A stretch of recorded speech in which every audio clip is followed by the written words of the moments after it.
శాంతి. ఈరోజు Murali date 27 June 2024. బాబా చెప్తున్నారు, మధురమైన పిల్లల్లారా, మీరు శరీరము నుండి వేరే తండ్రి వద్దకు వెళ్ళాలి. ఈ శరీరాన్ని వెంట తీసుకుని వెళ్ళరు. అందువలన మీరు శరీరాన్ని మరిచి స్వయాన్ని ఆత్మ అని భావించాలి మరియు ఆత్మను మాత్రమే చూడండి అని బాబా అంటున్నారు. ఈరోజు మురళిలోని ప్రశ్న, పిల్లలైన మీరు మీ ఆయువును యోగ బలం ద్వారా పెంచుకునే పురుషార్థం ఎందుకు చేస్తారు? సమాధానము, ఎందుకంటే మేము తండ్రి ద్వారా ఈ జన్మలోనే అంతా తెలుసుకోవాలి అనే ఇష్టం మీకు ఉంటుంది. తండ్రి ద్వారా అన్నీ వినాలని ఉంటుంది. అందువలన మీరు యోగ బలం ద్వారా మీ ఆయువును పెంచుకునే పురుషార్థం చేస్తారు. ఇప్పుడు మాత్రమే మీకు తండ్రి నుండి ప్రేమ లభిస్తుంది. ఇటువంటి ప్రేమ మళ్ళీ మొత్తం కల్పంలో ఎప్పుడు కూడా లభించజాలదు. శరీరం వదిలి వెళ్ళిపోయిన వారి గురించి డ్రామా అని అనడం జరుగుతుంది, ఎందుకంటే వారి పాత్ర అంతవరకే ఉంది. ఓం శాంతి. పిల్లలు జన్మాంతరాలు ఇతర సత్సంగాలకు వెళ్ళారు, ఇప్పుడు ఇక్కడికి కూడా వచ్చారు. వాస్తవానికి దీనిని కూడా సత్సంగము అని అంటారు. సత్యమైన సాంగత్యం తేలుస్తుంది, అనగా ఉద్ధరిస్తుంది. మనము మొదట భక్తి మార్గంలో సత్సంగాలకు వెళ్ళేవారము. ఇప్పుడు ఇక్కడ కూర్చుని ఉన్నామని పిల్లల హృదయాలకి అనిపిస్తుంది. దానికి దీనికి రాత్రికి పగలుకున్నంత తేడా అనుభవం అవుతుంది. ఇక్కడ మొట్టమొదట తండ్రి ప్రేమ లభిస్తుంది, ఆ తర్వాత తండ్రికి పిల్లల ప్రేమ లభిస్తుంది. ఇప్పుడు ఈ జన్మలో మీరు పరివర్తన అవుతూ ఉన్నారు. మేము ఆత్మలము అని, శరీరాలు కాము అని పిల్లలైన మీరు అర్థం చేసుకున్నారు. శరీరము ఇది నా ఆత్మ అని చెప్పదు. ఆత్మ అయితే అంటుంది ఈ శరీరం నాది అని. జన్మాంతరాలుగా సాధువులు, సత్పురుషులు, మహాత్ములు మొదలైన వారి వద్దకు వెళ్తూ వచ్చామని ఇప్పుడు పిల్లలు అర్థం చేసుకున్నారు. ఈ రోజుల్లో సాయిబాబా, మెహర్ బాబాల ఫ్యాషన్ ఏర్పడింది. అయితే వారంతా శరీరం కలవారు కదా. శారీరక ప్రేమలో సుఖం అనేదే ఉండదు. ఇప్పుడు పిల్లలైన మీది ఆత్మిక ప్రేమ. రెండింటికి రాత్రికి పగలుకు ఉన్నంత భేదమైతే ఉంది. ఇక్కడ మీకు జ్ఞానం లభిస్తుంది, అక్కడ పూర్తి అజ్ఞానం ఉంది. బాబా వచ్చి ఇప్పుడు మనల్ని చదివిస్తున్నారు అనేది పిల్లలు అర్థం చేసుకున్నారు. వారు అందరికీ తండ్రి. పురుషులు కానీ స్త్రీలు కానీ అందరూ స్వయాన్ని ఆత్మ అని అర్థం చేసుకున్నారు. బాబా ఓ పిల్లల్లారా అని పిలుస్తారు. పిల్లలు కూడా బదులు పలుకుతారు. ఇది తండ్రి మరియు పిల్లల యొక్క మేళ అనేది ఇప్పుడు మనం అర్థం చేసుకున్నాము. ఇది తండ్రి పిల్లల ఆత్మ పరమాత్మల మేళ. ఇది ఒక్కసారి మాత్రమే జరుగుతుంది. పిల్లలు బాబా బాబా అంటూ ఉంటారు. బాబా అనే పదము అతి మధురమైనది. తండ్రి అన్నంతనే వారసత్వం గుర్తొస్తుంది. మీరు చిన్నవారేమీ కాదు కదా. తండ్రి పరిచయం పిల్లలకు త్వరగా అర్థమవుతుంది. తండ్రి నుండి ఏ వారసత్వం లభిస్తుంది అనేది చిన్నపిల్లలైతే అర్థం చేసుకోలేరు. మనం బాబా వద్దకు వచ్చామని మీకు తెలుసు. తండ్రి ఓ పిల్లల్లారా అని అంటున్నారు. అయితే ఈ పిలుపులో పిల్లలందరూ వచ్చేస్తారు. ఆత్మలందరూ పాత్ర అభినయించేందుకు ఇంటి నుండి ఇక్కడికి వస్తారు. ఎవరెవరు ఎప్పుడెప్పుడు పాత్ర అభినయిస్తారు అనేది కూడా బుద్ధిలో ఉంది. అందరి సెక్షన్లు అంటే విభాగాలు వేరువేరుగా ఉంటాయి. అక్కడి నుండే వస్తారు. మళ్ళీ చివర్లో అందరూ తమ తమ సెక్షన్లలోకి వెళ్ళిపోతారు. ఇదంతా డ్రామాలో నిశ్చయింపబడి ఉంది. తండ్రి అయితే ఎవరిని పంపించరు. ఈ డ్రామా స్వతహాగానే తయారై ఉంది. ప్రతి ఒక్కరూ తమ తమ ధర్మంలోకి వస్తూ ఉంటారు. బౌద్ధ ధర్మం స్థాపన అవ్వకముందు ఆ ధర్మానికి చెందిన వారు ఎవ్వరూ ఇక్కడికి రారు. మొట్టమొదట సూర్యవంశీయులు, చంద్రవంశీయులు మాత్రమే వస్తారు. తండ్రి ద్వారా ఎవరైతే చాలా బాగా చదువుతారో వారే నెంబర్ వారీగా సూర్యవంశము, చంద్రవంశములలో శరీరాలు తీసుకుంటారు. అక్కడ అసలు వికారాలు అనే మాటే ఉండదు. అక్కడ యోగ బలం ద్వారా ఆత్మ వచ్చి గర్భప్రవేశం చేస్తుంది. అందువలన నా ఆత్మ ఈ శరీరంలో ప్రవేశిస్తుంది అని అర్థం చేసుకుంటారు. వృద్ధులు నా ఆత్మ యోగ బలం ద్వారా ఈ శరీరం తీసుకుంటుంది అని భావిస్తారు. ఇప్పుడు నా ఆత్మ పునర్జన్మ తీసుకుంటుంది అని అర్థం చేసుకుంటారు. ఆత్మ ఎవరి వద్ద పునర్జన్మ తీసుకుంటుందో ఆ తండ్రి కూడా నా వద్దకు ఈ ఆత్మ పుత్రునిగా వచ్చాడు అని అర్థం చేసుకుంటారు. పుత్రుని ఆత్మ ఏదైతే వస్తూ ఉందో దాని సాక్షాత్కారం అవుతుంది. అలాగే నేను వెళ్ళి మరొక శరీరంలో ప్రవేశించాలి అనేది కూడా ఆత్మకు అర్థమవుతుంది. అక్కడ కూడా తప్పకుండా నియమాలు ఉంటాయి అనే ఆలోచన వస్తుంది కదా. పిల్లలు ఏ వయసులో వస్తారో ఇంకా మొదలైనవన్నీ కూడా అక్కడ సక్రమంగా జరుగుతాయి కదా. పోను పోను అదంతా అనుభవం అవుతుంది. అన్ని విషయాలు తెలుస్తాయి. అంతేకాని ఇక్కడ జరిగినట్లు 15-20 సంవత్సరాలకి సంతానం కలగదు. అక్కడ 150 సంవత్సరాల ఆయుష్ ఉంటుంది. కావున ఆయువు సగం కంటే కొంచెం తక్కువగా ఉన్నప్పుడు కొడుకు పుడతాడు. ఎందుకంటే అక్కడ దీర్ఘాయువు ఉంటుంది కదా. ఒకే పుత్రుడు పుడతాడు, ఆ తరువాత పుత్రిక కూడా పుడుతుంది. నియమానుసారంగా జరుగుతుంది. మొదట పుత్రుడు, తరువాత పుత్రిక ఆత్మ వస్తుంది. మొదట పుత్రుడు రావాలి అని వివేకం కూడా చెప్తుంది. మొదట పురుషుడు, తర్వాత స్త్రీ. 8-10 సంవత్సరాల వ్యత్యాసంతో ఆలస్యంగా పుత్రిక జన్మిస్తుంది. పోను పోను పిల్లలైన మీకు అన్నీ సాక్షాత్కారం అవుతాయి. అక్కడ ఆచార పద్ధతులు ఎలా ఉంటాయో, నూతన ప్రపంచానికి సంబంధించిన అన్ని విషయాలు తండ్రి కూర్చుని అర్థం చేయిస్తారు. ఆ తండ్రే నూతన ప్రపంచాన్ని స్థాపన చేస్తారు. అక్కడి ఆచార వ్యవహారాలు అన్నీ కూడా తప్పకుండా వినిపిస్తూనే ఉంటారు. పోను పోను చాలా వినిపిస్తారు. అప్పుడు సాక్షాత్కారాలు కూడా జరుగుతాయి. పిల్లలు ఎలా జన్మిస్తారో కొత్త విషయమేమీ కాదు. కల్పకల్పము ఎక్కడికైతే తప్పకుండా పోవాల్సి ఉంటుందో అక్కడికే వెళ్తారు.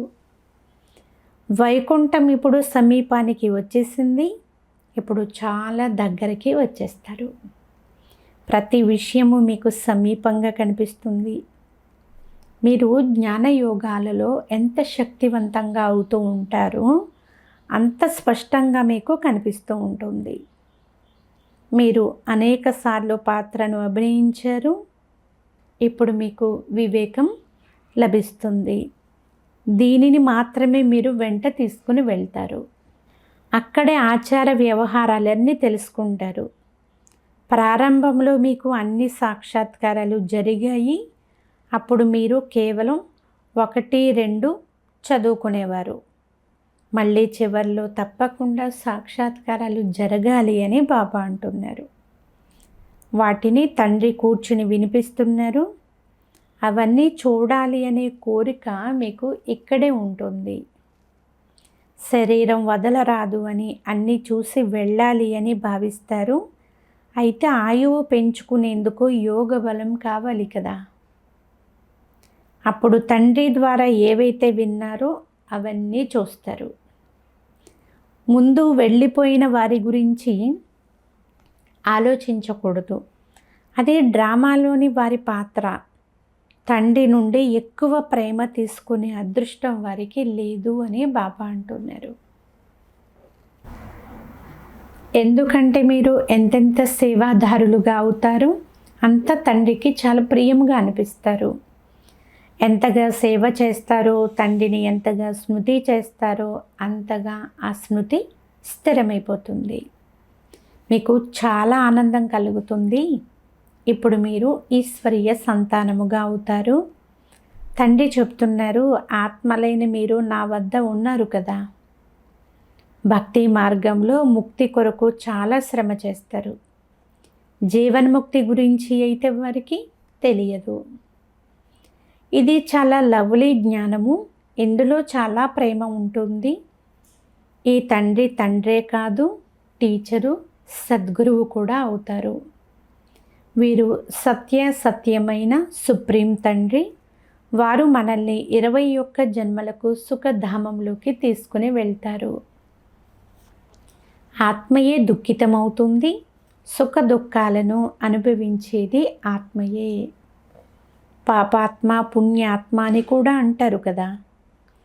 మనల్ని అన్ని దుఃఖాల నుండి విడిపించేందుకే ఇప్పుడు తండ్రి వచ్చారు.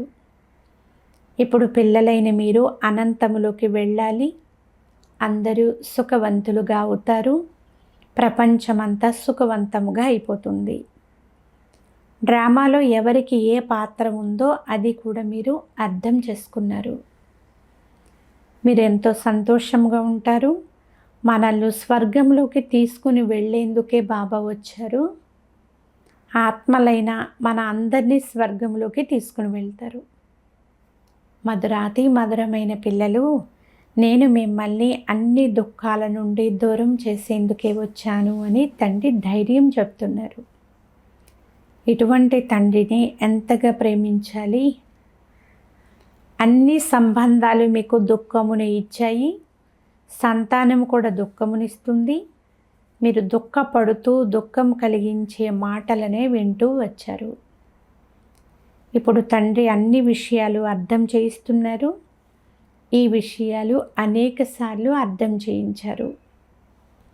చక్రవర్తి రాజులుగా కూడా తయారు చేశారు. కావున ఏ తండ్రి అయితే మనల్ని ఇటువంటి స్వర్గానికి అధికారులుగా చేస్తారో అటువంటి తండ్రి పైన ఎంత ప్రేమ ఉండాలి. ఒక్క తండ్రిని మాత్రమే మీరు స్మృతి చేస్తారు. తండ్రి తప్ప ఇతరులెవ్వరితోనూ సంబంధం లేదు. ఆత్మలకే అర్థం చేయించబడుతుంది. మనము సుప్రీం తండ్రికి పిల్లలము. ఇప్పుడు మనకి మార్గం ఎలా లభించిందో అలా ఇతరులకు కూడా సుఖమునిచ్చే మార్గమును తెలియచేయాలి. మీకు కేవలం అర్ధకల్పానికి మాత్రమే కాదు, 30 కల్పానికి సుఖము లభిస్తుంది. మీకు కూడా చాలామంది బలిహారం అవుతారు.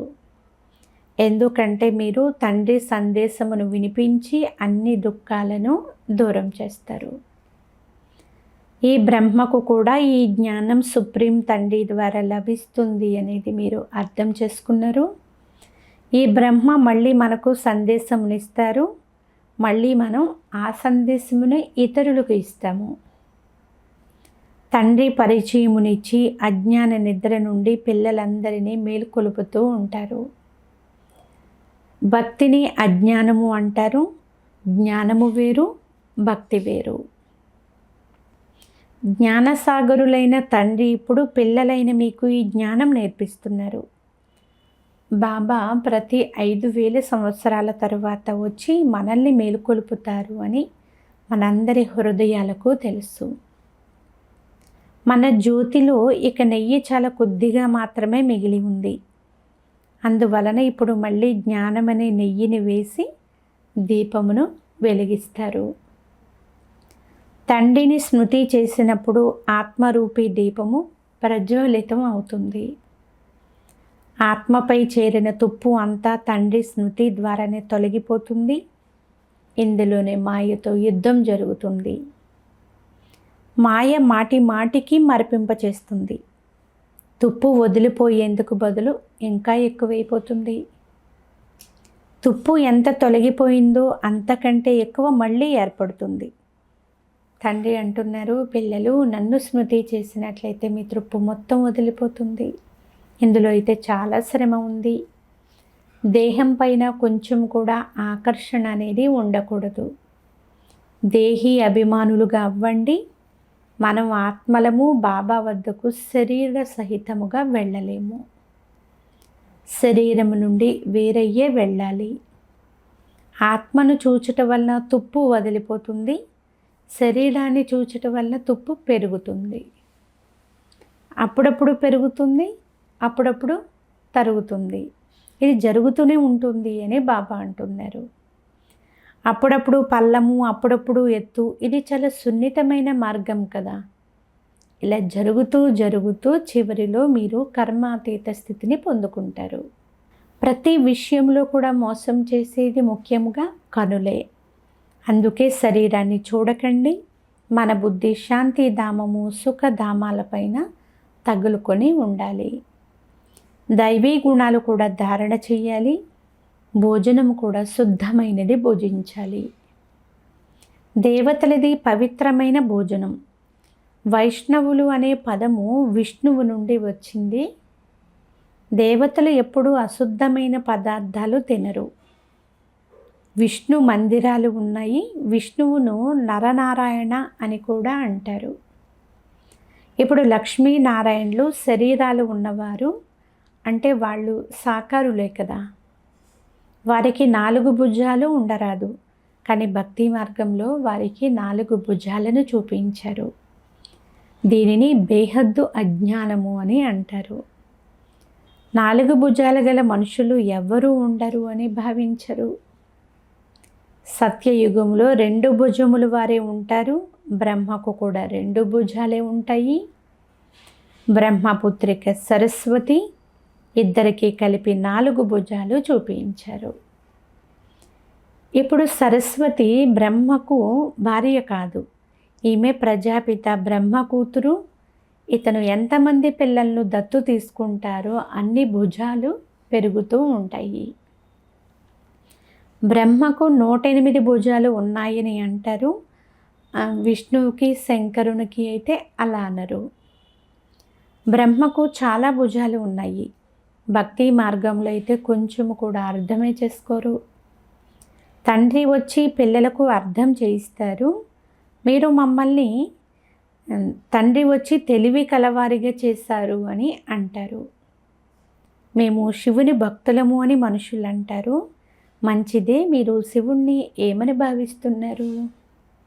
ఇప్పుడు శివబాబా సర్వాత్మలకు తండ్రి అని, అందుకే ఆయనను పూజిస్తారు అని మీరు అర్థం చేసుకున్నారు. ముఖ్యమైన మాట తండ్రి చెప్తున్నారు, నన్ను ఒక్కరినే స్మృతి చేయండి. ఓ పతిత పావన, మీరు వచ్చి మమ్మల్ని పావనంగా చెయ్యమని మీరు నన్ను పిలిచారు. అందరూ పతిత పావన సీతారామ అని పిలుస్తూనే ఉంటారు. ఈ బాబా కూడా పాడుతూనే ఉండేవారు. ఈ తండ్రి స్వయముగా వచ్చి తనలో ప్రవేశిస్తారని ఈ బాబాకు కూడా ఇంతకు ముందు తెలియదు. ఎంత అద్భుతము! ఎప్పుడూ సంకల్పంలో కూడా లేదు. మొదట నాకు ఏమో జరుగుతూ ఉంది అని ఆశ్చర్యపడేవారు. నేను ఎవరిని చూసినా కూర్చుని ఉండగానే వారికి ఆకర్షణ కలిగేది. ఇదేమిటి, ఏమి జరుగుతూ ఉంది? శివబాబా ఆకర్షిస్తూ ఉండేవారు. నా ముందు ఎవరు కూర్చున్నా ధ్యానంలోకి వెళ్ళిపోయేవారు అని బ్రహ్మబాబా అంటున్నారు. ఏమైంది అని నేను చాలా ఆశ్చర్యపడేవాడిని. ఈ విషయాలన్నీ అర్థం చేసుకోవాలి అంటే ఏకాంతం కావాలి. అప్పుడు వైరాగ్యం కలుగుతూ వచ్చింది. ఎక్కడికి వెళ్ళాలి అని బ్రహ్మబాబా అనుకునేవారంట. కాశీకి పోదామని అనుకున్నారు. ఇది కూడా ఆయన కలిగించిన ఆకర్షణయే. ఈ బ్రహ్మను కూడా ఆకర్షించారు కనుక ఇంత పెద్ద వ్యాపార వ్యవహారాన్ని అంతటిని వదిలి వెళ్ళిపోయారు. బెనారస్కు ఎందుకు వెళ్ళాడో పాపం వారికి ఏం తెలుసు. అక్కడ తోటలోకి వెళ్ళి కూర్చున్నారు. పెన్సిల్ చేతికి తీసుకుని గోడలపైన చక్రాలు గీచేవాడిని. బాబా ఏం చేయిస్తూ ఉన్నారో కొంచెం కూడా ఎవ్వరికీ తెలిసేది కాదు. రాత్రులు నిద్ర వచ్చేది, ఎక్కడికో ఎగిరిపోయినట్లు ఉండేది. మళ్ళీ క్రిందకు వచ్చేవాడిని. ఏం జరుగుతుందో కొద్దిగా కూడా తెలిసేది కాదు అని బ్రహ్మబాబా తన అనుభవాన్ని వివరిస్తూ ఉన్నారు. ప్రారంభంలో ఎన్నో సాక్షాత్కారాలు జరిగేవి. పిల్లలు కూర్చుని ఉండగానే ధ్యానంలోకి వెళ్ళిపోయేవారు. మీరు చాలా చూశారు, మేము చూసింది మీరు చూడలేదు అని అంటారు. చివర్లో కూడా బాబా చాలా సాక్షాత్కారాలు చేయిస్తారు. ఎందుకంటే దగ్గర అవుతూ ఉంటారు కదా అని బాబా అంటున్నారు. అచ్చా, మధురాతి మధురమైన అపరూపమైన పిల్లలకు మాతాపిత బాబ్దాదాల ప్రియ స్మృతులు మరియు గుడ్ మార్నింగ్. ఆత్మిక పిల్లలకు ఆత్మిక తండ్రి నమస్తే. ఆత్మీయ తండ్రికి ఆత్మీయ పిల్లల యొక్క ప్రియ స్మృతులు, గుడ్ మార్నింగ్ మరియు నమస్తే నమస్తే నమస్తే. ధారణ కొరకు ముఖ్య సారము. ఫస్ట్ పాయింట్, తండ్రి సందేశాన్ని వినిపించి అందరి యొక్క దుఃఖాలను దూరం చేయాలి. అందరికీ సుఖమునిచ్చే దారిని చూపించాలి. హద్దు నుండి వెలువడి బేహద్దులోనికి వెళ్ళాలి. సెకండ్ పాయింట్, అంతిమ సమయంలో అన్ని సాక్షాత్కారాలు చూసేందుకు, తండ్రి ప్రేమపూరిత పాలన తీసుకునేందుకు జ్ఞాన యోగాలలో గట్టిపడాలి. ఇతరులను గురించి చింత చెయ్యక యోగ బలం ద్వారా మీ ఆయువును పెంచుకోవాలి. ఈరోజు వరదానము, నిర్లక్ష్యము లేక అటెన్షన్ యొక్క అభిమానాన్ని వదిలి తండ్రి యొక్క సహాయానికి పాత్రులుగా అయ్యే సహజ పురుషార్థి భవ. చాలామంది పిల్లలు ధైర్యం చేసేందుకు బదులు సోమరితనము లేదా నిర్లక్ష్యము కారణముగా అభిమానములోకి వచ్చి మేము సదా పాత్రులుగా ఉండనే ఉన్నాము, బాబా మాకు కాకుండా ఇంకెవరికి సహాయం చేస్తారు అని భావిస్తారు. ఈ అభిమానం కారణంగా ధైర్యం చేసే విధిని మర్చిపోతారు. చాలామందిలో స్వయం పైన అటెన్షన్ ఉంచుకునే అభిమానం కూడా ఉంది. అది తండ్రి సహయోగము నుండి వంచితముగా చేస్తుంది. మేము చాలా యోగం చేశాము, జ్ఞానయుక్త యోగయుక్త ఆత్మలుగా అయిపోయాము, సేవ యొక్క రాజధాని తయారైపోయింది అని భావిస్తారు. ఈ విధమైన అభిమానాన్ని వదిలి ధైర్యము ఆధారంతో సహాయానికి పాత్రులుగా అయినట్లయితే సహజ పురుషార్థులుగా అయిపోతారు. స్లోగన్, వ్యర్థము మరియు నెగటివ్ సంకల్పాలను పరివర్తన చేసి విశ్వ కళ్యాణ కార్యంలో ఉపయోగించండి. అచ్చా, ఓం శాంతి.